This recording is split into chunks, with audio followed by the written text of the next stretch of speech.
Bago tayo magsimula, gusto ko munang pasalamatan kayong lahat sa patuloy ninyong suporta. Tunay pong nakakataba ng puso ang inyong walang sawang panunood at pagtangkilik sa ating munting channel. Matalino talaga ang batang Panginoon.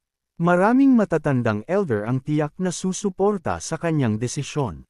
Nagpasalamat ang bida sa kanyang mga salita at naisip niya, parang nabasa niya ang iniisip ko. Pagkatapos noon, tinanong ng butler kung maaari siyang magtanong. Tumango ang bida bilang pagpayag. Makalipas ang ilang sandali, tinanong niya kung mahilig ba siyang umakyat ng bundok. Sumagot siya ng hindi. Hindi ko pa nasubukang umakyat sa bundok. Tumawa ang butler at sinabing, "Ganun ba? Ako kasi, gustong-gusto ko." Naalala niyang umakyat siya minsan sa napakatarik na bundok.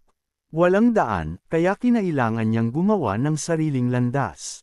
Kung siya raw ang nasa ganong sitwasyon, paano niya aakyatin ang bundok? Sumagot ang bida, "Aakyat ako ng tahimik. Titingin lang pataas, walang ibang iniisip kundi marating ang tuktok." Ngumiti si Choice at sinabing, "Maaaring mabilis nga siyang umakyat kung ganon, pero hindi ganon gumagana ang lahat. Minsan, kailangan mong lumingon o tumingin sa gilid para matensya ang lupain at tiyaking tama ang direksyon mo. Kung puro pasulong lang ang tingin mo, madali kang maliligaw at baka kailanganin mong lumihis ng malayo. At habang pataas ng pataas ang bundok, mas madalas kang kailangang lumingon pabalik." Naisip ng bida, ito ba'y tungkol sa martial arts? Masyado siyang naging abala mula nang bumalik kaya hindi niya pa lubusang nasesapol ang mga bagong lakas niya. Pero hindi niya ito iniisip na problema. Kahit lumipas pa ang panahon, patuloy siyang maghahanap ng bago. Pagkatapos noon, tumango siya at nagpasalamat sa mabubuting salita. Iniabot ni Choi ang kamay niya at sinabing, "Isipin mo na lang itong sinabi ko bilang bulong ng isang matandang lalaki." Paglingon niya sa bintana, napansin niyang dumating na sila. Huminto ang sasakyan at sinabi, "Ito na ang bundok ng Angkang Lee." Pagbaba nila sa sasakyan, nagtanong si Cho sa butler, "Narinig ko na tanging may dugong Lee o may pahintulot lamang ang pwedeng pumasok sa tarangkahan ng bundok. Makakapasok ba ako?" Sumagot ang butler, "Nakakuha ako ng pahintulot mula sa dating pinuno ng pamilya. Kailangan ko kasing ayusin ang kanyang puntod." Tinanong niya, "Saan mo balak pumunta?" Sumagot ang bida na gusto muna niyang bisitahin ang lugar kung saan nakaimbak ang anito ng tagapagtatag ng angkan. Paglakad niya paaban, may kakaibang pakiramdam siyang naramdaman. "Totoo bang nalampasan ko na ang harang ng bundok ng ninuno?" Pinisil niya ang kanyang kamao at naisip, "Parang pumasok ako sa ibang mundo." Pagkatapos noon, yumuko ang butler at nagpaalam, "Gawin mo sana ang gusto mong gawin." Nagpasalamat si Joel at naglakad paaban.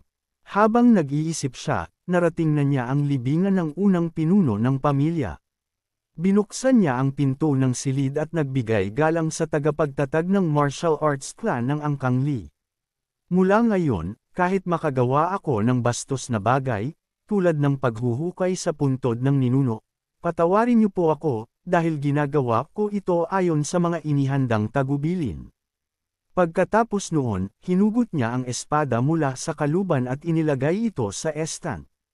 Ibinuo niya ang likido sa mangkok at inisip, "Ang Black Twilight ay espada, pero hindi lang iyon ang gamit nito." Bago siya bumalik, ibinunyag ng kanyang kuya ang lihim ng pamilya. May 9 na selyo sa Black Twilight. 4 pa lang ang kanyang alam. Patunay na siya ang may-ari ng espada. Patunay na kabilang siya sa Angkang Lee. Patunay na naipasa niya ang mga pagsubok ng tagapagtatag ng angkan, ito ang seremonya ng pagbibigay ng pangalan. Sa ngayon, 3 selyo na ang kanyang nabasag. Ano kaya ang susunod na clue? May nakita siyang liwanag na naiipon sa salamin at inisip, "Makalangit na kapangyarihan, ito na nga ang bundok ng makalangit na kapangyarihan." Naaalala niya, kaya niyang gawin ito. Ang bundok na ito ang lugar kung saan natuklasan ng tagapagtatag ang enerhiya ng makalangit na kapangyarihan at dito siya nagdesisyong sanayin ang kanyang mga tagapagmana. Makalipas ang ilang sandali, napansin ng bida na napakalakas ng mahika sa lugar na ito. Nabasa niya ito noon. Dumating ang butler at nagtanong, "Kahangahangang bundok, hindi ba?" Ngumiti ang bida at sumagot na ibang-iba ito sa bundok ng angkan o sa pulang at asul na isla. Sana raw ay masiyahan siya sa magiging resulta. Sa sandaling iyon, lumapit si Duckby at sinabing, "Ang ingay-ingay na naman dito. Tama na, umatake na naman sila, parang isang grupo ng mga ligaw na aso." Nagtaka si Chol, kailan niya ito nagawa. Wala siyang naramdamang kahit ano. Ilang mga mandirigma ang lumapit at sumigaw, "Batang Panginoon, Butler Choi, dapat tayong umatras." Malakas siya. Galit na itinuro sila ng lalaki at sinabi, "Aba, mga hanggal na to, sabik mamatay. Kahit mabait siya, dapat niyang itago ang kanyang kutsilyo." Pagkatapos noon, sumigaw ang isa sa mga mandirigma, "Lahat pumwesto." Ngunit bago pa niya matapos ang sinasabi, hinawakan siya ng tagapagbantay ng bundok sa ulo at ibinaon ang mukha niya sa lupa. Pagkatapos ay sinabi niya, "Totoo ngang, kapag nabigyan ng bakal ang mga itim ang buhok, tumitigil na sila sa pakikinig." Pinanood ng bida ang mga nangyayari ng gulat na gulat.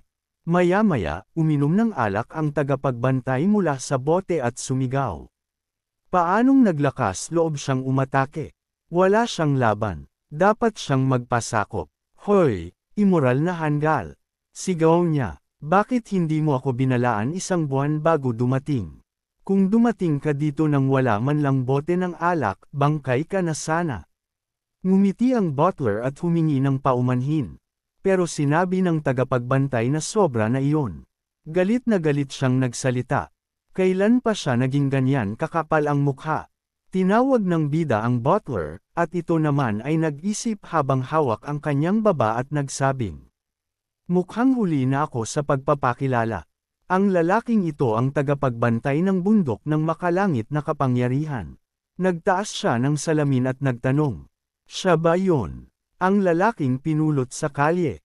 Tumango si Choi at sinabi na siya ang ika-9 na anak, si Prinsipe Chol, at aakyat siya sa bundok. Tiningnan siya ng lalaki na may interes at nagtanong, "Napansin mo ba kung paano siya gumalaw?" Nagulat si Chil sa tanong at inisip niyang hindi niya inakalang mapapansin iyon. Tumango siya, at sinabi ng lalaki na ang aura niya ay kahalintulad ng kay Taishin, bagaman medyo kakaiba ang kanyang amoy.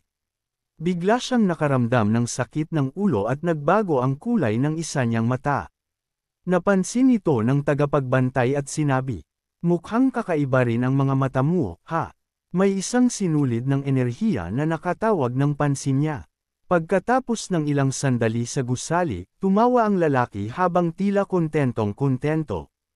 Talagang ang nakaka-interes ang alak ng mga taga-kanluran. Kahit kakaiba para sa kanya ang amoy kahoy nito, masarap naman ang lasa.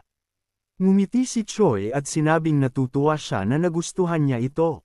Ang bida naman, bahagyang naguguluhan, ay inisip na hindi man siya marunong sa alak, alam niyang hindi ito mura. Nang maubos ang alak, ipinatong ng lalaki ang bote sa mesa at sinabi, "May kikinig na ako ngayon. Mukhang mahal ka nila kung kaya ikaw ang pinadala rito para magsanay." Sumagot ang bida, "Ako ang humiling nito." Tumingin sa malayo ang tagapagbantay at bahagyang ngumiti. Tunay na ikaw ang taong pinagtagpo ng iba't ibang kapalaran. Naisip ng bida, ang ipinakita ng demonic eyes ko kamakailan at ang personalidad ng tagapagbantay ng bundok na narinig ko bago ako bumalik, siya si Daibi. Ang mga doy ay may kakayahang makita ang kapalaran gamit ang mata nilang parang may mga bituin. Sinabi ng tagapagbantay na binigyan siya ng 1 taon. "Anong balak mong gawin sa panahong iyon?" Tumingin sa malayo ang bida at inisip na anuman ang sabihin niya, tiyak na mararating din ito sa kanyang ama. Pagkasabi niya ng kanyang plano, medyo nagulat si Dokab at sinabi, "Nakakita na ako ng maraming kakaibang tao." Nang sinabi sa kanya kung nasaan ang lugar ng pagsasanay, agad siyang nagtungo roon. Pagkatapos nilang gamutin ang mga sugat, dapat na silang umalis ng sabay. Nagpasalamat si Choi sa kanya sa pagpapagamit ng espesyal niyang tubig na nakagagamot. Ibinato ni DK ang isa pang bote ng alak sa likod niya at tinanong kung bakit sila narito. Hindi raw niya akalaing nagdala lang sila ng alak. Hindi siya mahilig sa walang kabuluhang usapan, kaya't dumiretso na raw sa punto. Sinabi ni Choi na ang pinuno ay nagtatanong kung nakakita siya ng anumang heavenly signs. Sumagot ito na nakakita nga siya ng ilang senyales, ngunit hindi siya makapagsabi ng marami. Tinanong siya ni Choi ng may kalmadong ekspresyon. Siguradong si Dokbi, na inialok ng alak, ay hindi tatanggihan ang hiling. Dito na siya biglang nagalit. Pagkasabi niya nito, pumalakpak siya ng kamao sa mesa at malakas na nagsabing iyon na ang kanilang paghingi ng tawad. Sinabi niyang nagdala siya ng higit sa 10 bote ng alak. Nagsimula siyang uminom mula sa bagong bote at malakas na nagsabing alam na niya ito. Pagkatapos niyang uminom, nagsalita siya ng seryoso. Mahaba pa ang lalakbayin. Matagal nang bukas ang mga pintuan ng langit at naabot na ng sangkatauhan ang rurok nito. Kaya paparating na ang magulong panahon. Sabihin mo sa kanya na huwag mag-alala at sundin lamang ang natural na daloy ng mga bagay. Kinuha ni Joy ang baso ng alak na may kalmadong ekspresyon, tumango, at sinabing ipaparating niya ito sa kanilang pinuno. Nagsalita si Dovie nang may pagkadismaya. Kung nagkaroon lang ako ng isang serum noon, hindi ko kailangang gawin ang mga hindi kanais-nais na bagay na iyon. Mukhang gusto niya talaga ang lalaking iyon. Hindi ka ba nababahala? Sumagot siya ng kalmado. Naglilingkod lang ako sa dugo ng angkan ng Lee. Nagtanong si Du kung narinig na ba niya ang tungkol sa pagpunta ng binata roon. Isa pa lang siyang tipak ng laman. Sumagot si Joy na, hinihiling ko na bantayan mo siya, alang-alang sa akin. Sigurado akong marami kayong kasiyahan. Habang nangyayari iyon, naglakad si Chell patungong training ground at napamangha. Nakakatuwang makita ito ulit. Ang butas sa puno ay konektado sa lugar ng pagsasanay. Kagabi, yung pasukan sa tirahan ng Diyos ng bundok ay yung kuweba rin. Ito ba ay mahika ni Duobi? Naalala niyang kulang pa rin siya sa maraming bagay. Mayroon na lang siyang 1 taon mula ngayon. Mahika, armas at teknik, demonic eyes, ika-6 na pakiramdam, at maging madilim na enerhiya. Kailangang masanay siya sa lahat ng ito sa pinakamataas na antas. Kinuha niya ang kanyang punyal at sinabi, ang layunin ko ay ulitin ang bawat bagay ng 1,000 beses. At kung hindi ko pa rin makuha, uulitin ko ulit hanggang manalo ako. Pagkaraan ng ilang oras, nakahiga si Dokbi sa sahig at nagsabing, napakatigas ng ulo ng batang ito. Ito ang unang beses na nakita ko ang ganito. Pinanood niya ito sa portal at nakita niyang nagsasanay ito hanggang mawalan ng lakas. At pagkatapos ay muling bumabangon gamit ang tubig na nakagagamot.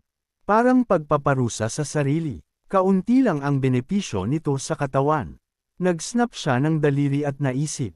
Hindi na ako nagtaka kung bakit ganito ang kapalaran niya.